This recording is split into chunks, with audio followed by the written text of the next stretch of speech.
messager nzela moninga ekobota nde makambo ayezelanga na yo tokendeke mosala kobwaka linzanza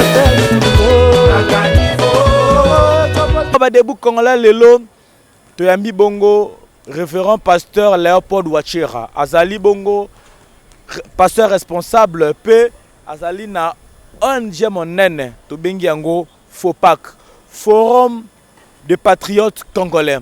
Azana micro na biso debu congolais bolanda message d'amour oyo yé à lancer. Ezali wabinon deko par la volonté de Dieu comme on angai Léopold Wachira siamoni nazali musali nzambe pe nazali sentinelle ya RDC parce que mboka nangai RDC ezali un pays prophétique ya mwana tozali awa pona message patriotique katina debu congolais. Vous êtes mon cabinet FOPAC. Nazali président il y a forum des pasteurs et patriotes congolais, organisme to plateforme où ezali kolakisa ba mboka bolingo ya Congo pe bolingo ya ba congolais. Ba église ici Zongaki, c'est leur message, dernier message de mon Mboka, levé à la mesure et l'état d'urgence. Observation de Moussa dans l'église, est-ce que nous connaissons qu'il faut qu'on respecte la geste barrière? Est-ce que l'église va respecter la geste barrière? Église Zongaki, le 16 août, vraiment, c'est mon engagement que nous avons compris qu'après déconfinement de toutes choses, ezalaki na ya motuya o ezangaki culte ezonga na mboka na biso. Comme David a levé la psaume 122, je suis dans la joie quand on me dit dans la maison de l'Éternel. Nous mona ki ba congolais nyonso ko sepela pona ko kende kati na ecclesia. Pe nazali ko liki a ete ba konzi nyonso epai wapi bozwami bozala kana esengo. Parce que soki tozali na elonga kati na mboka na biso. Na lobaka ngombala na mbala mpo ete nzambe azali pona RDC.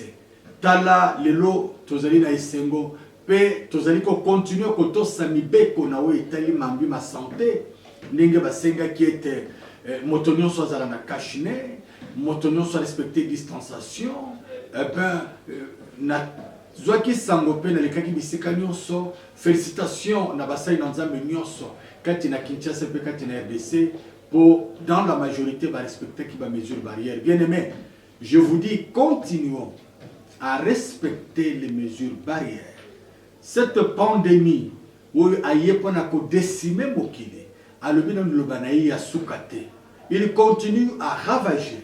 Heureusement pour nous, mais continue à respecter les mesures barrières, les gestes barrières. Pour être bokonoyo, to éviter mikolo boni, sanza boni, tompe mibu boni to koumela na yango. Tozala na elikia makasi, to multiplier dose ya bolingo kati na biso, to multiplier dose ya kondima kati na nkolo oya za kobikisa biso na RDC. Parce que ndenge na bisaka bino, Dieu nous a dit que n'appelons pas cette pandémie corona qui signifie couronne, to benga yango kaido qui signifie échec parce que c'est un échec qui a échoué, mais continuons à nous protéger et continuons à protéger nos semblables parce que bolingo ya solo, les alliés au bateli, au bateli moninga, aux alliés sentinelles na yo, aux alliés sentinelles ya moninga. Bah on se protéger n'engeni pour surtout la maison ba jouer ba mondialité. Non, il faut, ça fait, c'est depuis le mois de mars, où il y a Covid, où il y a un virus qui est reconnu, le premier cas, il y a tant bien que mal, tu as dit Kobunda, et l'on a ensemble, tu as dit Kolonga, et Sengeli Toto Samibeko, Nyonso, garder distanciation, il y a 1 mètre dans Moninga. Ce que vous allez permettre na moninga lata kashine na yo babenga ngo kashine parce que ekole kamunoko ekomi na zolo mais minga balinga ko komisa ngo cache bouche ou cache manteau to lata kashine mobimba to respecter ko sokola maboko tango yiso bokono oyo bien aimé bokono oyo chers compatriotes to ebi mokole ko sukate to za bobele na angele doubler de vigilance et de la foi en Dieu. De tous les colons. Et on m'a profité comme c'est une autre. ndeko matisa degré ya amour, matisa dose ya amour kati na bomo ina yo. Comme par surprise, cette pandémie est venue surprendre tout le monde. Bomoni que économie dans le monde entier est télémi. Makambo nyonso est télémi. Le lot tozali kotala tina compétition munene ya Champions League na stade mutu azali te. Na mboka na biso kala te ba championnat ekobanda batu bakozala te na stade. C'est un virus qui est venu faire sa loi. Ndeko, c'est pour vous dire que tozali na tango moke na sena moyo matisa dose ya bolingo envers ton prochain. Matisa dose ya bolingo. Ndenge tolobaka ngona fopak un monou vivant. Ezali tango ndeko no azana bomo. Ndoko ko lakisa ye dose ya amour. Pe ko sunga ye na wazali nango bosenga. Tozala te lokola bato balingaka spectacle. Babimaka ba grand prêtre na sima ya liwa. Tango ndeko akufi, bango nde ba grand prêtre ya ko lakisa bilamba balataka. Pe ko soma ba cercueil ya motuya. Pe ko louer ba salle moko mystique. Ko commander ba bouquet de fleurs s'occuper na Chine top na Dubaï na éviter. Non. Pratiquons l'amour pendant que nous sommes en vie, car Nzambe na biso azali Nzambe na bato na bomoy. Et sengeli to multiplier bolingo. Nyonso tozala ngona sena moy. C'est pour un petit temps. Ndenge bokoneza ko sala, toyebi mukolo to kabona na yango te. Mais toyebi pe oyi ko bakisa baliso sur lobi likolo na yango te. Profitons de notre souffle de vie pour aimer de toutes nos forces, de toute notre détermination, celui qui nous a donné ce souffle de vie. Nzambe na bomoy. Peto lingande konabiso, souvenez-vous que Nzambe alobaki que je vous donne un commandement nouveau. Aimez-vous les uns les autres. À ceci tous connaîtront que vous êtes mes disciples. Na lingi bino nyonso ba congolais. To lingana makasi. Mpoete nyonso na sena moy. Ezana tango na muke. Okoya ko regretter. O wana kei na kana ki ko salela yeboy. C'est trop tard. Yangwana to continuer ko kangama. Tozali bana ikolo moko.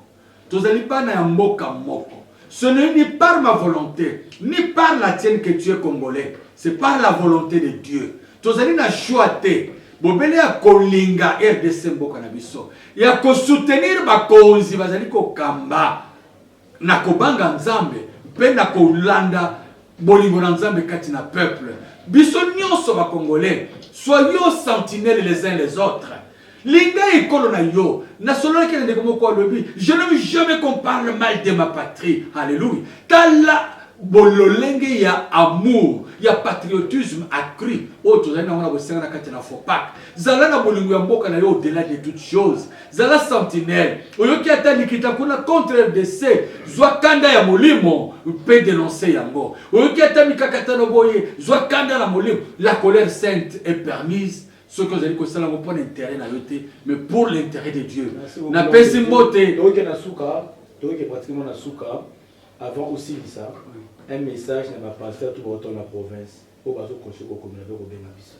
Oui, na zumbela ebele na bandeko na Ituri, na ba munga ba presque ba province nyonso. Merci d'abord pour na ba bokebi pe boyoki ya message yangai ndeko wabino pe mungu na Nzambe. Merci pour le message nyonso ya encouragement pe félicitations. Na zali ko senga bo continuer. Na yebi mposa na bino tokosolola yango na inbox pona koyeba nini tokosala. Tozali na bosenga kaka tozala ba patriote, forum de pasteurs patriotes congolais. Ezali pona leader nyonso, ozala leader social, politique, ozala leader juridique, ozala leader culturel. Condition ezaka moko linga mboka na yo koleka. Ne jamais trahir la RDC. Aimons notre pays. Mais je vous informe que si tu multiplies chaleur ya bolingo, RDC c'est une grande puissance.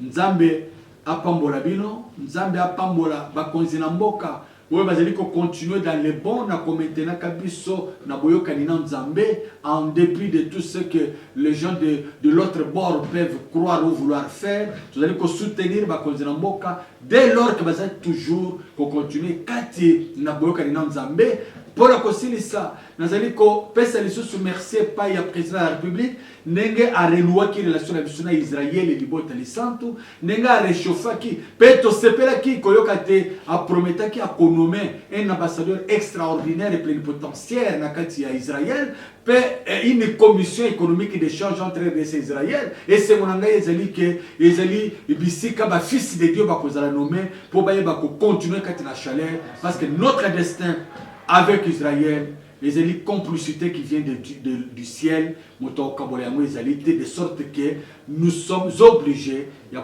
toujours ensemble. Zamba Pamola, Bino, Bakambi, il y a RTNC pour Natambo, Pesa Canabiso, que les cassettes n'étaient pas possibles hier, est aujourd'hui possible. Zamba Pamola, Bakambi, il y a émission, Nakanisi, Pasteur Bando, Naudri Dodan, Conscience, et Kobakosala, et mon nom vivant. Merci beaucoup.